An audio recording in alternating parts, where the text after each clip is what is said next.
hablamos del aparato termorregulador del testículo. Y desde que empezamos, bueno, desde que empezamos hablamos y se relacionan las cosas. Porque hablábamos de una hipótesis de la ligación testicular, ¿se recuerdan? Y hablábamos que esa hipótesis dice que para que los testículos a nivel de los tubos seminíferos se produzcan los espermatozoides, se necesita una temperatura corporal más baja de la normal, una temperatura testicular más baja de la corporal, perdón, ¿cierto? Entonces hay un aparato, o sea, un conjunto de estructuras que sirven para regular esa temperatura. ¿Cuáles son? Pues tenemos el escroto, que lo hemos platicado, es la capa más externa del testículo, que es una piel modificada, que presenta aquí principalmente con esta función las glándulas sudoríparas. Y bueno, luego tenemos el dartos, que es la segunda capa que está íntimamente por dentro del escroto y que tiene una característica para eso, que es el músculo liso. ¿Por qué? Porque va a tener la capacidad de contraerse y relajarse. Si hay frío se contrae, se relaja, si hay calor se relaja para alejar del cuerpo el testículo. Luego tenemos el músculo cremaster. El músculo cremaster, dijimos, es parte del cordón testicular que suspende el testículo en su lugar y que es un músculo que independientemente de los anteriores puede jalar cuando se contrae o relajarse y alejar el testículo según temperatura. Y por último, como David dijo ahí, plexo panfiliforme, un poquito tibio, pero lo dijo, así, pero está bien. El plexo panfiliforme es el enrollamiento de la vena testicular y que ese enrollamiento, esas vueltecitas que da, es para permitir que haya mayor superficie de contacto con el aire y entonces se enfríe la sangre a ese nivel y termorregule, ¿verdad? Bien, entonces ahí vimos ya todo eso. Aquí dijimos que había frío, calor. Calor, ¿verdad? Aquí por esto podemos saber la temperatura, ¿no? Ambiental. Ok, ahí solo para que vean, tenemos la arteria testicular y la vena aquí enregadita, ¿cierto? Tenemos aquí parte del músculo cremaster, el conducto deferente. Muy bien, y ahí hablamos de todo eso. Ahora, ¿hablamos con ustedes de cordón espermático? No, ahí vamos a empezar la clase entonces. El cordón espermático es una estructura, ¿sí? O sea, es una estructura compuesta a su vez por muchas partes o por otras estructuras que tienen por función el suspender el testículo a partir del canal inguinal. O sea que nosotros miramos acá, todas esas estructuras que están acá, incluyendo esto, está acá, todo esto, está suspendiendo o sosteniendo el testículo desde el canal inguinal para abajo. ¿Ya? Y eso es, ¿verdad? ¿Qué estructuras la van a formar? ¿Qué estructuras forman esto? Pues tenemos acá la túnica vaginal común. Recuérdense que esa es la túnica vaginal común, que es la que abríamos, ¿se recuerdan? Y cuando había aquí el epidimo, este es ¿cómo se llama? El ligamento de la cola. Entonces, esta es la túnica vaginal común. ¿Qué más la va a tener? La arteria testicular. ¿Qué otra estructura? La vena testicular. Y entonces forma el plexo panfiliforme, ¿verdad? Vamos a también tener el conducto deferente. ¿Sí? Va a haber nervio testicular, vasos linfáticos testiculares, músculo cremaster. ¿Ya? Todas estas estructuras son las que en conjunto van a formar el cordón espermático. Y aquí podemos ver, esta es la, ¿qué es esto? Túnica vaginal común. ¿Qué es esto? No, parece de pie, pero no lo es. No, es conducto deferente. Sale de la cola del epidemio. Tenemos por acá el músculo cremaster.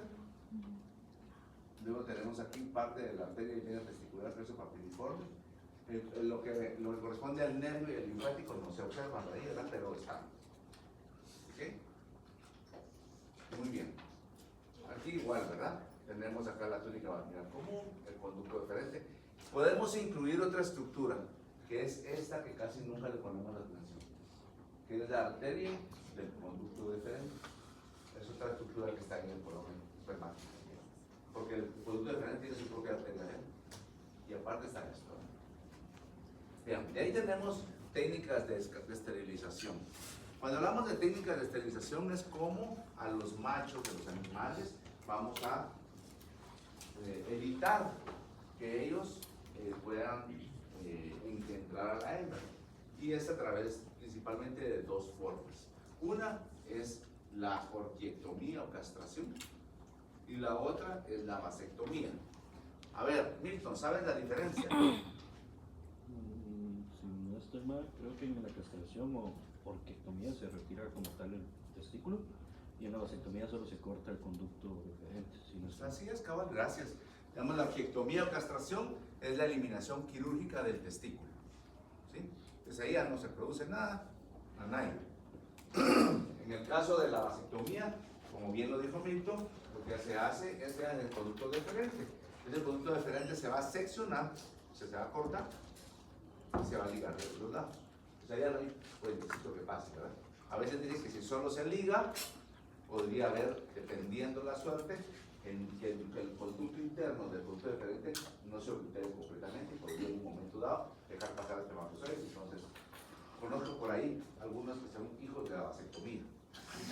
Sí, conocí un caso, entonces, pues ahí sí es un tema muy debatible. Y la persona se volvió joven, no sé por qué.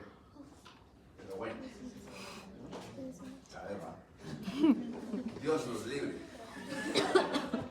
Muy bien.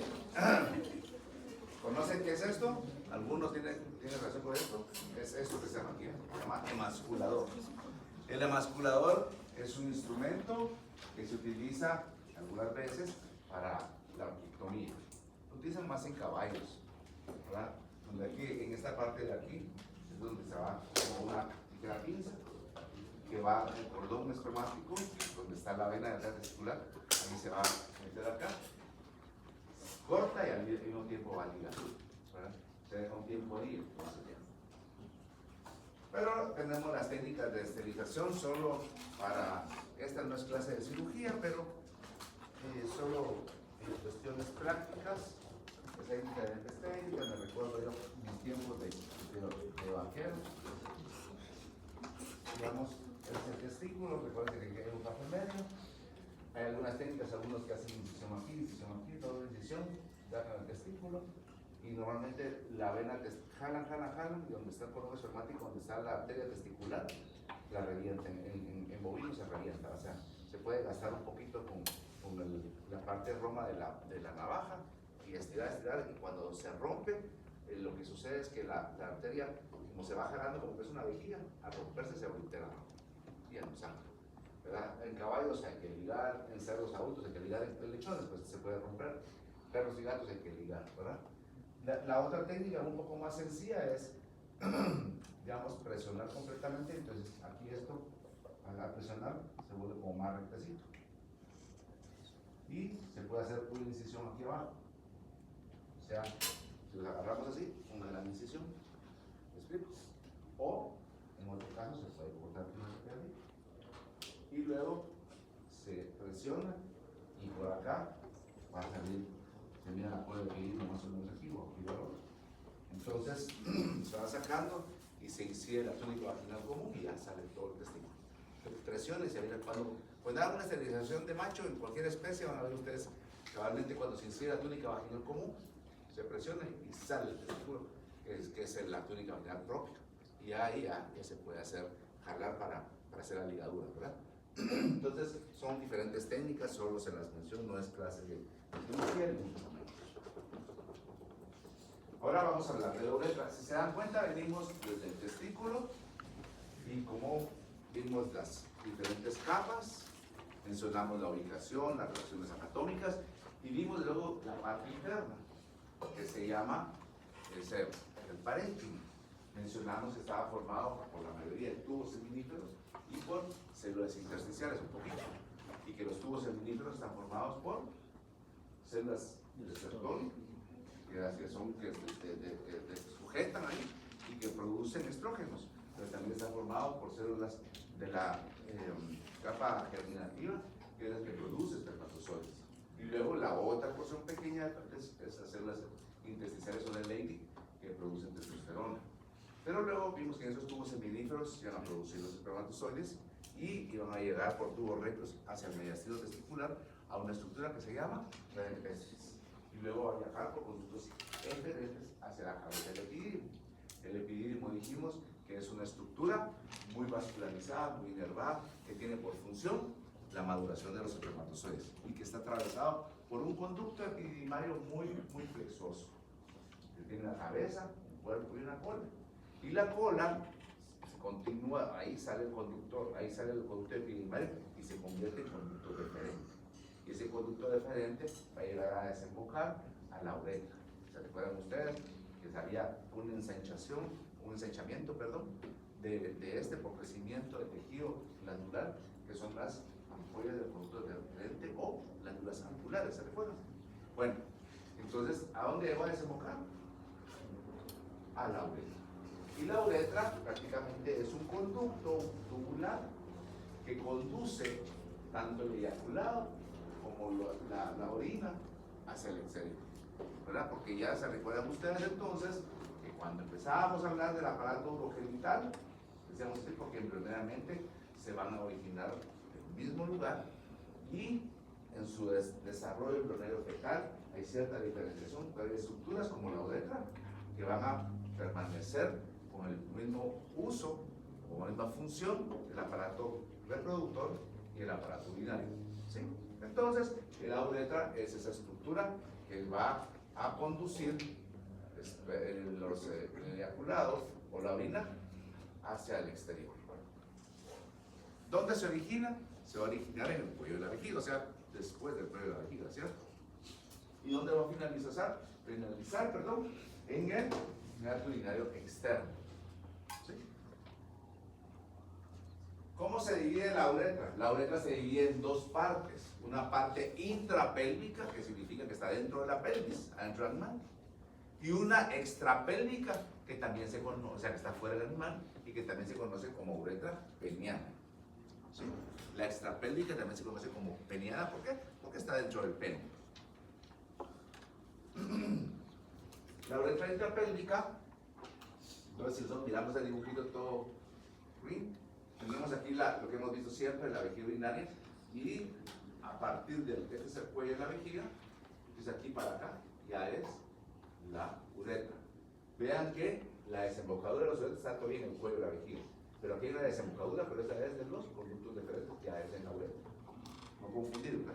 De hecho, en el laboratorio ya había algunas cuestiones cuando estaban viendo a los muchachos. Y la uretra, ¿verdad? La extrapélvica, que es la peniana, también se le conoce como peniana o esponjosa. Y les voy a decir por qué.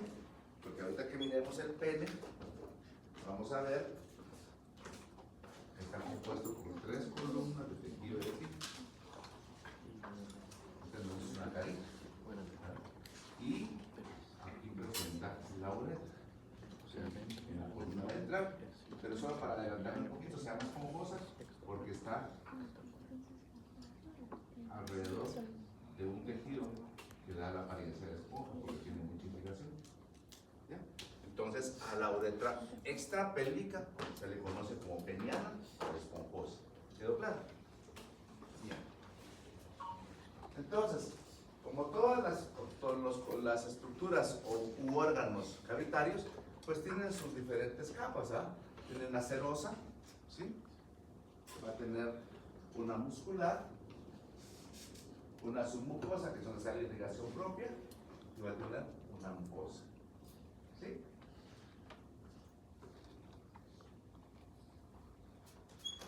La intrapélvica, pues se recuerdan ustedes que en su inicio, antes de la misma uretra, teníamos la llegada de los dos uréteres, ¿sí? Y junto con el inicio formaba el trígono vesical. Pero luego esa unión de la desembocadura de los uréteres daba un pliegue que se extendía hacia la uretra. Y es lo que se conoce como la cresta uretral, ¿se recuerdan? Eso ya lo vimos, eso ya es acá. Es un pliegue de la mucosa, ¿verdad? Y en esta mucosa de la uretra, en su inicio y en su recorrido intrapélvico, es donde van a empezar a desembocar los conductos deferentes, los conductos prostáticos y los bulbo ventrales. Cuando hablamos de los conductos deferentes, se recuerdan que había dos términos que hablamos. Había folículo seminal, ¿sí? Y conducto eyaculador. Ahorita, ¿qué es folículo seminal? El conducto diferente más la ampolla.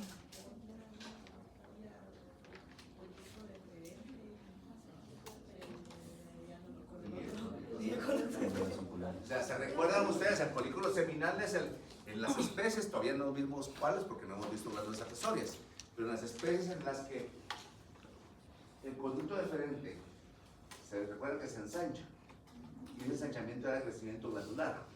¿De qué glándula? Ampular. De la glándula ampular o la ampolla del conducto deferente. Entonces, en las que tienen esa glándula ampular, va a desembocar al igual, en el mismo sitio, o sea, simultáneo con el conducto deferente. Y esa desembocadura simultánea de la ampolla y del conducto deferente se conoce como folículo seminal. Pero hay otros que además de esto también pueden tener otra glándula que se llama glándula vesicular. Y cuando entonces desemboca en conjunto simultáneamente, conducto deferente, la glándula vesicular o ampolla del conducto deferente y la vesicular se llama conducto vesicular. ¿Ya? Ok. Entonces, cuando hablamos aquí de la desembocadura de los conductos deferentes, nos estamos refiriendo a cualquiera de esos. ¿Me explico? Porque si no tiene ampolla y tiene glándulas vesiculares, solo va a ser conductos deferentes. Pero si tiene ampolla, va a ser folículo seminal.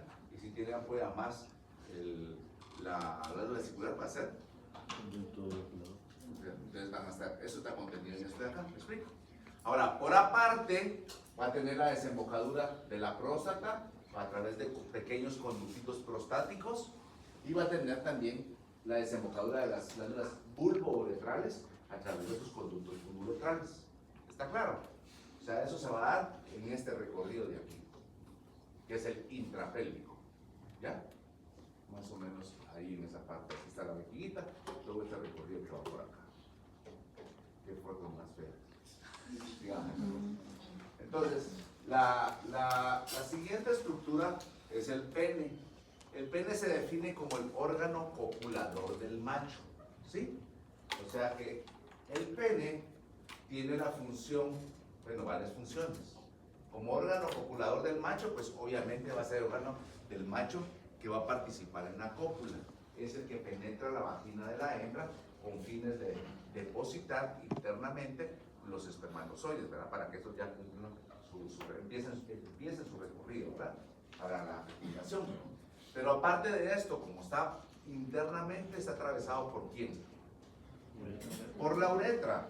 Entonces, si está atravesado por la uretra, entonces va a dar paso al semen donde el eyaculado. ¿Y qué más? ¿Dónde sí? Donde la eyaculación, perdón. Y la orina donde la micción. Entonces también cumple esa función, ¿verdad? De conducir la orina a través, porque la uretra va adentro. La extrapélvica o peniana o esponjosa, ¿sí? Entonces ya hablamos de la función. El pene presenta unas estructuras conocidas como cuerpos cavernosos, ¿sí? Y vamos a ver ahorita que son espacios que se llenan de sangre y que permiten que el pene pueda crecer en longitud, en grosor y mantenerse duro para la cópula, si no, no serviría. Las partes del pene. El pene para su estudio presenta una raíz, que es la parte más caudal, un cuerpo, que es la parte intermedia y más grande o más larga, y un glande, ¿sí? Que es la parte más craneal y más abultada, ¿sí? Esas son las tres partes. Se puede ver mejor en el caballo, digamos acá, la raíz, el cuerpo y el glande, que es más abultadito, ¿verdad? En este es de un libro, este es de un bovino, se mira, la raíz estaría como por acá, todo el cuerpo y el glande un poquito aquí. Vamos a ver que son diferentes. Y este es del cerdo, que el glande tiene como forma de tirabuzón, pero vamos a ver luego. Muy bien. Entonces, el cuerpo, bueno, la raíz y el cuerpo del pene principalmente, o el pene en general, está compuesto por 3 columnas de tejido eréctil. Y entonces aquí dice un corte transversal, y son 2 columnas dorsales y una columna ventral, ¿sí? 2 columnas dorsales y una columna ventral. A las columnas, ahí está, miren, este es un corte del pene a nivel de la raíz. Y se miran las 3 columnas, ¿los ven? Entonces son estas 3. Y esas 3 columnas van a tener 2 dorsales y una ventral. Las 2 dorsales se le conocen como pilares del pene. A las 2 dorsales se les conoce como pilares del pene. ¿Sí? Pero esos pilares del pene van a tener externamente una túnica albuginea. Se llama igual que la túnica de los testículos, ¿se acuerdan? Entonces, están recubiertos externamente los pilares por túnica albuginea. Y entonces, cuando el término ya incluye el pilar del pene más la túnica albuginea, se conoce como cuerpo cavernoso. Entonces, escuchen acá nuevamente para no confundirnos. El pene es un corte, ¿sí? Es un corte transverso del pene. Tiene 3 columnas, tiene 2 dorsales y una ventral. 2 dorsales y una ventral. A las 2 dorsales solitas se les conoce como pilar del pene. Pero esos pilares del pene están cubiertos externamente por una túnica albuginea. Entonces, el pilar del pene con todo y su túnica albuginea ya se conoce con el nombre de cuerpo cavernoso. ¿Sí? ¿Se entendió? Y aparte está el término de los cuerpos cavernosos, que es más tejido cavernoso, que son esos espacios que van a estar dentro de esto, que se llenan de sangre. Y cuando llenan de sangre, lo que hacen es permitir que los músculos se ensanchen y el pene, que era pequeño, blando, se va a alargar, se va a engrosar y se va a mantener duro durante la cópula. Y vamos a ver, es bien chilero porque después vamos a ver que hay músculos. Y hay músculos que lo que hacen es, al contraerse, se ve como un sello, como que le pusieran aquí afuera un amarre para que no se regrese la sangre. Entonces, mientras está erecto en la cópula, esos músculos van a estar sostenidos para que no se regrese la sangre y el pene pueda cumplir su función de estar erecto. Ya cuando eyacula, se relajan, sale la sangre y vuelve a su normalidad, a ser pequeño y blando, ¿verdad? Porque ya cumplió la función de la cópula. Ok, estos 2 pilares del pene, que conjuntamente con la túnica albuginea se llaman cuerpos cavernosos, en su origen son 2, todo el cuerpo, de la raíz, todo el cuerpo, pero cuando van llegando cranealmente, van a fusionarse. Quiere decir que este es un corte, aquí cortamos el pene y vimos los 2, ¿verdad?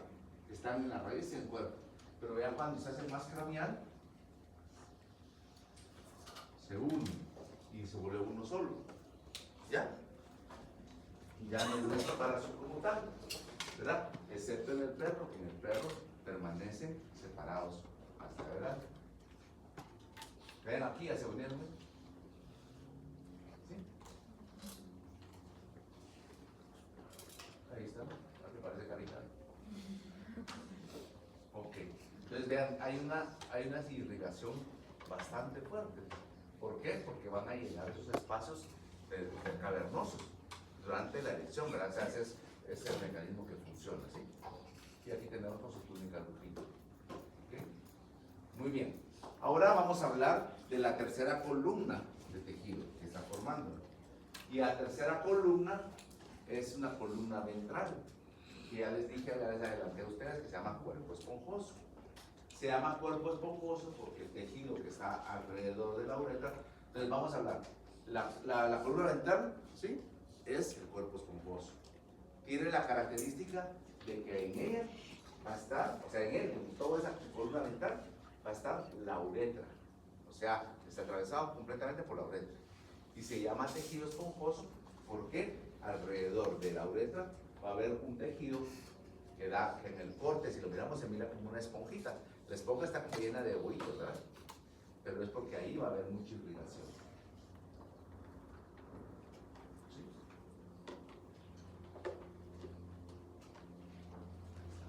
Okay. Entonces miramos acá, digamos, para que se miren un libro, la uretra, miren todos aquí se llama tejido esponjoso, la uretra. Y este es el ventral. Estos son los pilares dorsales con su túnica lucídica. Y hay bastante irrigación, ¿verdad? Muy bien. ¿El cuerpo esponjoso cuál es? La columna ventral.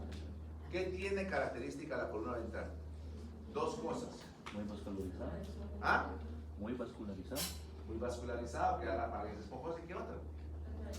Atravesado por la uretra. ¿Verdad? Eso es bien importante. Entonces va a estar prácticamente el cuerpo esponjoso, va a estar ya en la salida de la pelvis, ¿verdad? Cuando termina la uretra intrapélvica y empieza el pene, ahí es donde se inicia el cuerpo esponjoso.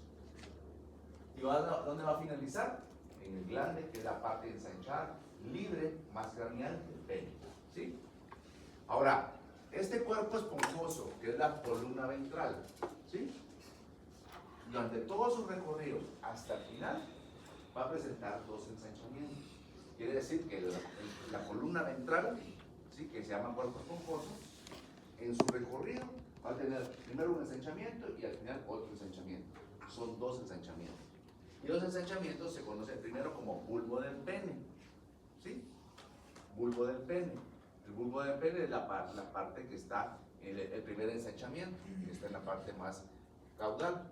Y el segundo es el glande, o sea, el extremo libre del pene, la punta del pene, es ensancha normalmente.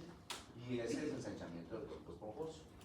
Quiere decir que hasta adelante ya no hay los cuerpos, los pilares, sino que se sustituye todo por cuerpo esponjoso y es el glande. Entonces, si yo les pregunto, ¿cuáles son los dos ensanchamientos que presenta el cuerpo esponjoso del pene? El primero, el bulbo del pene, y el segundo, el glande. ¿Sí? Ya vamos a ver algunas diferencias, porque en el caso del perro tiene todavía más otro, que es el que se recuerdan lo que platicábamos acerca de que ellos se eyaculan por goteo, que necesita quedarse unido en la vagina de la perra para poder terminar de eyacular. Vamos a ver un rato eso.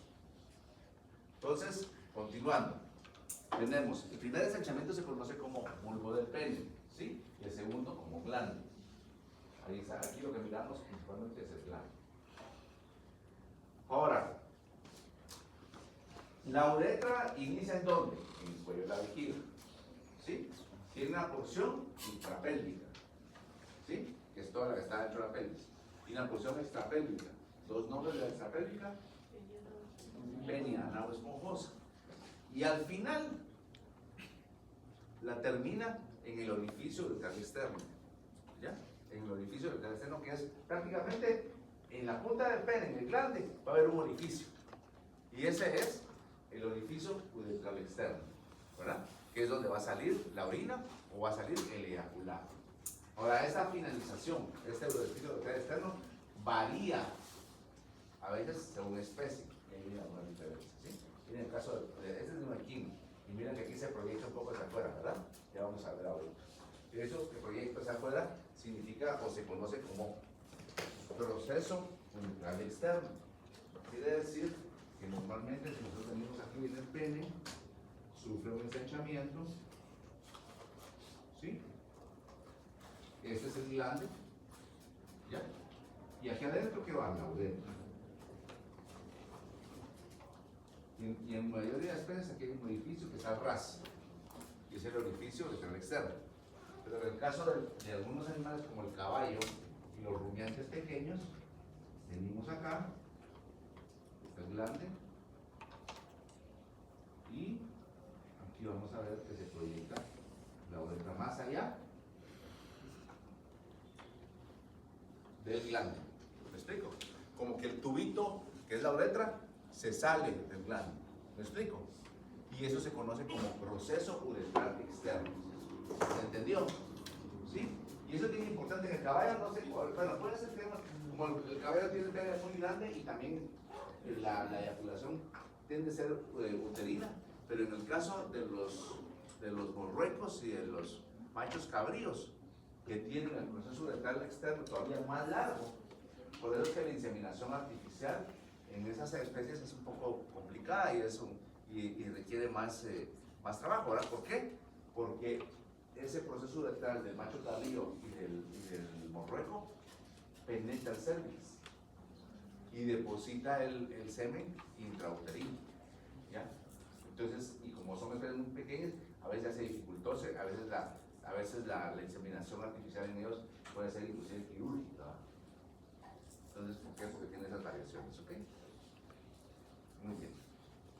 Aquí se mira mejor, ¿bien? O sea, siempre tengo, todos los años tengo y no tomo fotos, ¿verdad? Porque las fotos son viejitas, todas son una resolución malísima. Vamos a ver si este año las actualizamos. Pero en el laboratorio se mira perfectamente, ¿sí? Aquí estamos agarrando con una pincita el proceso uretral externo, ¿ven? ¿Por qué? Porque la uretra se proyecta más allá del glande y se mira muy bien el glande del equino, ¿verdad? ¿Sí? Este es de un perro, ¿sí? Este es de un perro y el pene del perro tiene la característica, vamos a empezar a ver un poquito de diferencias entre especies. El pene del perro hay una característica que ustedes ya deben de saber. ¿Cuál es? Los penes, ¿verdad? Eso lo vimos en uno, fue parte desde el primer día cuando hablamos del esqueleto esplánico, lo mencionamos. Después lo vimos ya, lo platicamos y se terminó, ¿verdad? Pero ustedes tienen que saber que el pene del perro y el del gato tienen un hueso que se llama ospenis, se llama esplánico. ¿Por qué? Porque está dentro de una víscera o tejido blando. ¿Ya? Otra cosa es que presenta el bulbo del glande. Entonces, si yo les pregunto a ustedes, ¿cómo se llaman los ensanchamientos del cuerpo esponjoso? ¿Qué me dicen ustedes? Bulbo del pene. El bulbo del pene y el glande. Pero en el caso del perro hay un tercero, que es el bulbo del glande. O sea, tiene el bulbo del pene, tiene glande y tiene bulbo del glande. ¿Ya?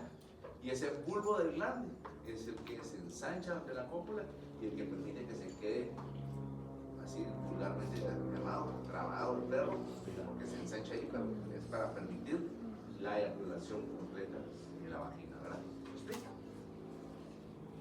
Ok. Aquí tenemos el bulbo, ¿verdad? Y todo esto es el glande, todo. Y eso es el ensancha. Vamos a ver, miren aquí. Tenemos, todo esto es el glande, y ahí tenemos el bulbo del glande. Donde una colecta para poder, digamos, cuando se hace inseminación artificial en perros, es un poco, la viabilidad de los espermas del perro es muy mala. Entonces no es lo mismo, o sea, sí se puede, se ha logrado el poder congelar el esperma, pero es muy delicado.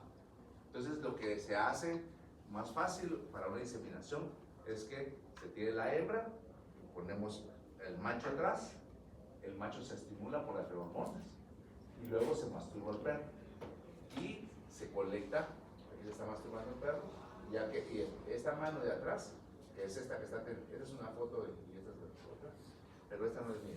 Entonces, cuando ya se siente que se puso el bulbo así de ese tamaño y miren el tamaño, miren aquí, es diferente, ¿verdad? O sea, sí, el tamaño, no solo el grosor del glande, sino este bulbo. Entonces, cuando estén así, empieza a palpitar porque es la eyaculación. Entonces, uno agarra atrás del bulbo del glande y hace una presión fuerte, porque eso simula la presión de los bulbos vestibulares de la hembra. ¿Te recuerdas? Entonces, empieza a agarrar y los bulbos vestibulares también hacen esa contracción. Entonces, todo eso estimula al perro para que siga eyaculando. Si en un momento dado aquí pasó y uno le suelta, puede ser que eyacule y muy rápido también va a dejar de eyacular. Pero como uno requiere colectar bastante porque no es por goteo y lo que necesitamos y es poco volumen, porque vamos a ver que no tiene muchas glándulas accesorias, entonces colectamos lo más que se pueda en una bolsita estéril. Y después esa bolsita estéril con una varilla de inseminación de perro, no de ganado. De ganado es una cosa masiva. Entonces, de perros más chiquitos. Ya logramos, lo agregamos en la vagina. ¿Se recuerdan ustedes que el vestíbulo es así como caído? Entonces, tenemos que dirigirnos hacia el techo. Cuando tocamos el techo, suavecito, no vamos a perforar. Tocamos el techo, enderezamos la varilla y seguimos el poco. Y ahí ya depositamos el semen, perdón. Y luego se le hace, ustedes nunca fueron a correr como carretillas de lado. Si tuvieron esa parte de la niñez, ¿no? Entonces, de que le levantamos las piernas y con las manos iban caminando, pues así se pone la carreta. Se le levantan las patitas y se mantiene unos 5 o 10 minutos así, para que por gravedad el semen esté llegando al cervix, ¿verdad? ¿Me explico? ¿Por qué? Porque después de todos modos se regresa un poco de semen y se desperdicia, pero ya quedó una parte que es la que va a servir. ¿Me explico? Bueno, tampoco es clase de inseminación artificial, pero para este bulbo de blanco, ¿verdad? El pene del gato, sus características son estas. ¿Qué son? Son espículas. Espículas que tienen ahí, que a la hora de penetrar a la hembra le va a causar un dolor. Pero ese dolor estimula la ovulación. ¿Ven? O sea que no hay dos glorias juntas, ¿verdad? De plano, ¿ah? Y cuando un macho gato se esteriliza, se castra, desaparecen las espículas. En ustedes en biología o en zoología nunca les hablaron acerca de la relación que tienen las astas de los rumiantes silvestres con la reproducción. Nunca. Digamos, ajá, pero hay una relación. Cuando se cae, no producen esperma. O sea, en ese tiempo hay un silencio sexual del macho. Tiene una relación cabalmente con la producción de esperma, ¿verdad? Y cuando ya tienen las asas otra vez, hay la producción. Es interesante, hay que leer eso conmigo. Bueno, pero no es clase tampoco de zoología. Entonces, la primera característica, bueno, características del pene del gato, tiene dos penes, ¿verdad? No es acanalado como en el caso del perro, sino que son lineal dorsal. Pues, espículas que estimulan la ovulación y también que su dirección no es craneal, sino que va a ser caudo-ventral. Sale del arco isquiático. ¿Se acuerdan cuál es el arco isquiático? No, borde caudal de los dos isquios. ¿Sí? Y se dirige hacia caudal. ¿Ya? Digamos, vean, es para atrás. Pero luego al hacer su cópula, ya endereza esa parte, ¿verdad? Ahí lo dejamos por el momento.